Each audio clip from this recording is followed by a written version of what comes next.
Hi everyone, so in the last video I told you guys what is the complete process of Accenture and what you can do to crack it. And that video received a lot of love from you guys, and a lot of you guys still had questions like how you can crack each of those particular rounds, what resources you can use, etc, etc. So what I decided to do is I made a complete sheet for Accenture's placement preparation. So I have entire sheet which will cover every round of Accenture and how you can crack those rounds. So not only it covers what will be in the round, it will also cover what resources you should use. It will also cover what questions you should solve for practicing and everything in between. So I have the sheet right here and you can bookmark it. I'll give a link in the description. From there you can access the sheet and bookmark it. And I'll keep on updating it. So whenever there's any new update about Accenture's coding test, Accenture's technical assessment, interviews, anything, if there's any new update, then it will appear on the sheet. So I'll be updating everything in the sheet itself. You don't need to look at multiple websites or multiple places. Everything you will find in the sheet itself. So do bookmark the sheet, link will be in the description, and do subscribe to my channel as I'll be making more videos about different companies preparation. Okay, so now let's get into the sheet and let me explain to you every process and in details what you can do to crack them. So this is the Accenture complete preparation sheet like I mentioned to you guys. Now you can see I've mentioned advanced AASE below this because like I've explained in my previous video, you have two roles, AASE and advanced AASE. Advanced AASE is the best role in Accenture. So that is what we will be targeting here. Okay, but the process is same for both AASE and advanced AASE. Depending on your result, you will get either one, advanced or the normal AASE. Okay, but the goal is to crack advanced AASE. Okay, so the first round of Accenture covers basically two parts. You have a cognitive assessment, then you have a technical assessment. Total, you will be getting 90 questions. Now, out of those 90 questions, cognitive assessment will be having 50 questions. So out of those 90, 50 questions will be cognitive assessment, okay? And you have to do in 50 minutes. This is basically aptitude. So the rate of question solving or problem solving you have to go here is one question under a minute, which is very doable. Okay, if you practice aptitude well enough, it's very, very doable and not at all difficult. So let's see what will be there in cognitive assessment, what different topics you need to focus on. First, you have English ability or verbal ability. This will have 17 questions. This is the easiest of all aptitude topics, okay? English ability and verbal ability is pretty easy. You don't need to worry that much about it. So the different topics you'll get are sentence correction, you'll have basic synonym, antonym, meaning, joining words, you'll have basic reading comprehensions, you'll have basic grammar based and tenses and speech, articles and sentence completion, things like that. These are the major topics that you'll be getting. But again, if you have a good command over English language, if you have a good command over grammar, then this is very easy for you. So you don't need to worry anything about this English ability. Okay, so what I would suggest to you is you can just learn and brush up on some grammar topics, and we'll be going forward later in like how you can practice. But basically brush up your grammar topics and this is good enough. Later we'll see how you can practice. Okay, now after that you have critical reasoning and problem solving. This will have 18 questions. So this is where majority of the questions you'll be seeing from. Here you have multiple topics again. You have data arrangements, you have data sufficiency, you have argument and assumption, coding, decoding, blood relation, statement and conclusion, things like that. Okay, these are the important topics that you have for this critical reasoning and problem solving. Again, this is a part of aptitude, and this is a little bit difficult compared to the other two, English ability and abstract reasoning. This is a bit difficult, but again, if you practice well enough, it's totally easy and totally doable. Okay, we'll be getting on later how you can practice. Then abstract reasoning, again you have 15 questions. You have topics like visual reasoning, you have to find the odd one out, flowcharts, directional sense, analogies, things like that. So these are the major topics from which you can expect majority of the questions to be there in the cognitive assessment. Okay, now after that, practice. So how can you practice aptitude? What do you need to practice so that you're able to solve it? What resources do you need to use? What kind of questions you need to cover? Everything is in the sheet itself. Okay, so the first, I have a tip for you, which is you should solve problems on indiabix.com under time constraints. So if you don't know, indiabix.com is a website which has these aptitude questions for practice. So I would suggest you, whenever you're practicing problem solving on aptitude, do it under time constraint, because you don't have a lot of time. You have to solve one question in 1 minute, right? So you have to manage that. So whenever you're doing problem solving, do it within a time constraint. Okay, now first I have previous questions, which is in indiabix.com itself. So indiabix.com keeps a complete archive of like previous year questions. From here, solve all the problems, okay, as much as you can. And like I said, like I have mentioned in the sheet itself, India Bix is the best site for aptitude, not just for Accenture, for Infosys, for TCS, for fintech companies, for government job preparation, basically for everything. India Bix is the best free website for aptitude, okay. Then you have similar question set where you can find questions that will be similar to what you can expect in your round. So I've given a link from Prep Insta from that. They have some amazing questions. And then you can practice mocks. So mocks are very good. Basically, in a mock, you will have everything similar to what you will get in an Accenture actual round. Okay. So give mock, and then after the mock, you'll see your result and you'll be able to understand, okay, this is the topic I'm lacking in. So that's what I've written as a tip also. Give mocks. After the mock, you'll be able to understand this is the topic you're lacking in. Practice more on that problem. Okay, so after you practice well enough, after you do different sets, after you do previous year questions and mocks, then you will be in a very good position so that you'll be able to solve all of the aptitude questions, or at least majority of them, and get through this round with pretty ease. Okay, now coming to technical assessment, the aptitude section is now done. You have technical assessment where you have a variety of questions and some of them are conceptual. So here you have a little bit of theory. So you need to be careful about these questions because they can be tricky. There's no formula here, there's no mathematics here, there's no like problem solving. It's just a little bit of concepts. Okay. So how do you do the technical assessment? Let's get into it. First of all, here you have 40 minutes, 40 questions. In the aptitude, you had 50 minutes, 50 questions. Here you have 40 minutes, 40 questions out of 90. Okay. So you have different topics. The first topic you have is common applications and MS Office. Okay, where you'll get 12 questions. All right. So common applications in MS Office is not that difficult. It is pretty simple. Here you have different topics, like you have MS Office Basics. So the different applications within MS Office, like you have Microsoft Word, you have Microsoft PowerPoint, Outlook, Excel. There will be basic questions on that, like how things work, what do different functions do, what are some important functions, things like that. Then you'll have command prompt, what are the different commands you can use in command prompt, what do they do. Then you have some browser fundamentals, how does browser or your application in the browser works, how does it basically do the task. Then you have some shortcut keys, like all those keys that do special features, like what if you press Windows Shift T, something like that, all of these things. And then the workflow, like how does the workflow happen in these applications.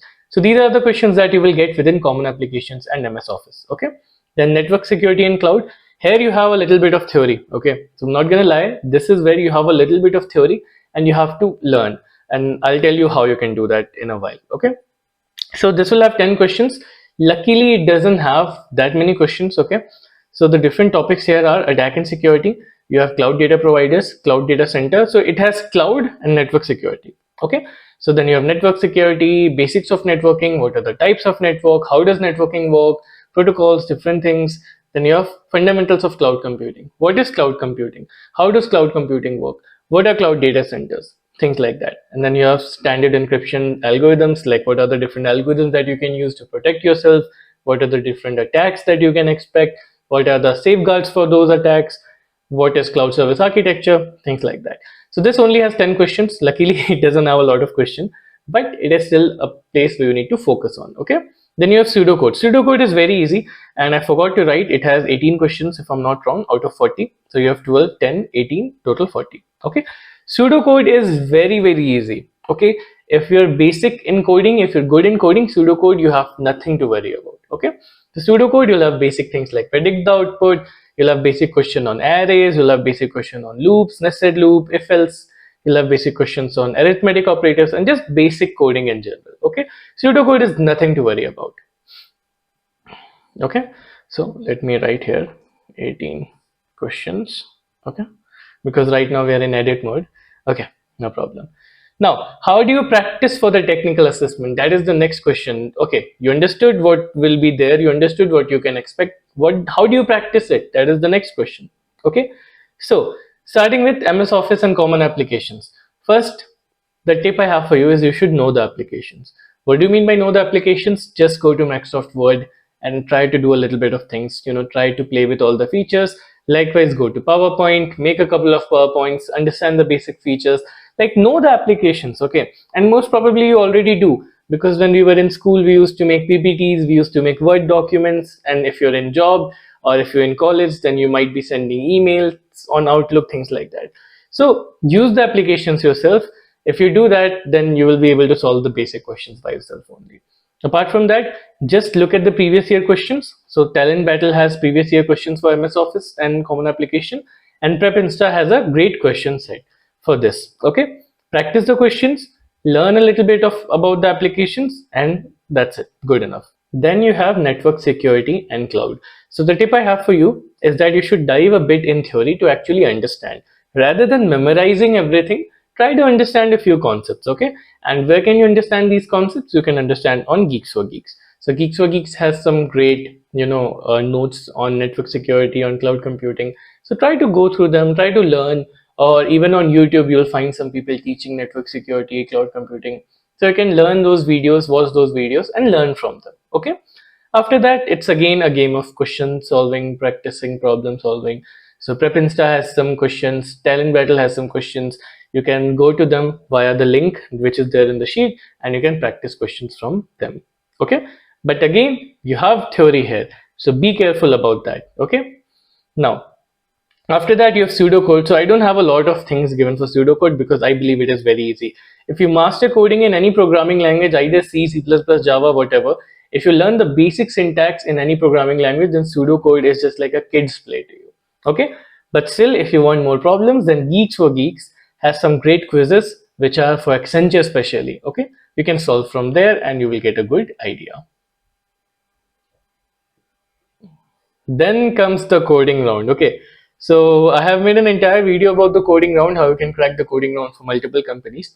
But again, a lot of people ask me, ki, how do we do coding round in Accenture specifically? How does the coding round look like? Because coding round is important. Okay, the coding section of Accenture is very important, and it will decide which role you get. If you solve both of the questions, then most probably you will get AASE role, Advanced AASE role.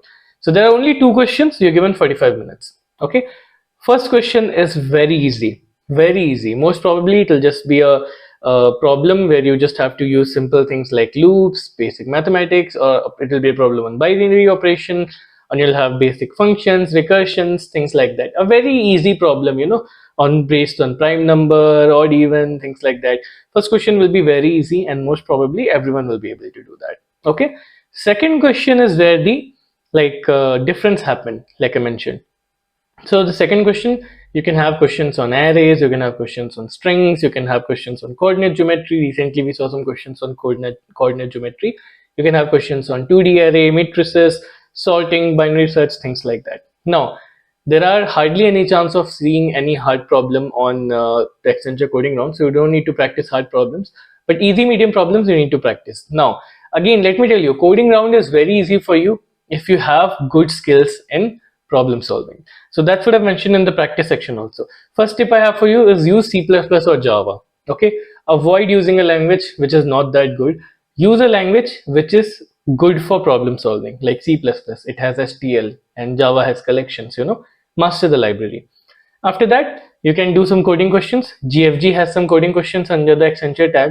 Preferensta has some coding questions under Accenture. So you can practice questions from there. But in general, if you're able to solve easy medium problem on lead code, if you've practiced well enough on GFG, then coding part will be very easy for you. It is just easy problems. Trust me, you'll not be getting any hard problem at all. Okay. So practice coding well enough, and coding round again will be super easy for you. Nothing to worry about. Okay. So you can go through these question sets and solve these problems to get an idea of how the questions will be coming. Okay. Then we have the interview. Okay, so I did not want to fit everything right here in this sheet right now. So what I'll be doing is, first you will have an interview experience video coming up on 4th of August. So I'm recording this video on 2nd of August, and I think it will go live on 3rd. So the day after you seeing this video on 4th of August, we will see an interview experience video of Accenture. So you can go and watch that video, and after that in the same sheet you will find more content on how to crack the interview of Accenture. Okay, so do subscribe to the channel. Okay, let me write this down. So subscribe to the channel, wait for the video on 4th of August, and once you see that video, within the same sheet I will add a lot of content about how you can crack the interviews of Accenture. So once you cover the aptitude, and once you cover the technical assessment, once you cover the coding round and everything, then you have the interview. Okay, so bookmark this sheet, wait for this video, and after the video you'll see more things. And like I said, even after that, if new updates keep on coming, all of those updates will be there in the sheet. I will keep on updating it on a regular basis, either weekly or monthly. I will keep on updating it. Okay, so again, link to the sheet is in the description. Go and bookmark it, and thanks for watching.